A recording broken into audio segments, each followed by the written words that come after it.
2 வருடங்களுக்கு முன்பு 2024 விங் 2.0 மாநாட்டுக்கு அழைச்சிருந்தீங்க. அப்போ எனக்கு கண்ணில் இன்ஃபெக்ஷன், கூலிங் கிளாஸ் எல்லாம் போட்டு வந்திருந்தேன். அதன் பிறகு கோயம்புத்தூர்ல நான் பிரச்சாரத்தில் இருக்கும்போது, நாடாளுமன்ற தேர்தல் பிரச்சாரத்தில் இருக்கும்போது நடுவில் வந்து என்ன வச்சு அங்கே கோயம்புத்தூர்லேயே ஒரு நிகழ்ச்சி நடத்திருந்தீங்க, ஒரு சந்திப்பு. அப்பொழுதும் கொஞ்சம் சோர்வாக வந்திருந்தேன் தொடர் பிரச்சாரத்தின் காரணமாக. ஆனால் இன்னைக்கு அப்படி இல்லை.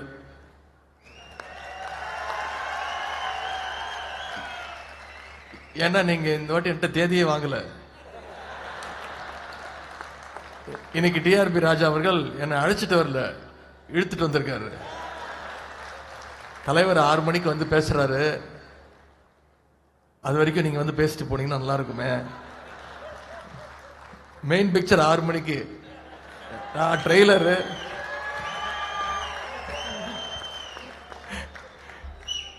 நேற்று மாலை தான் இந்த மாதிரி ஒரு நிகழ்ச்சி நடக்கிறது என்கிட்ட சொன்னாரு.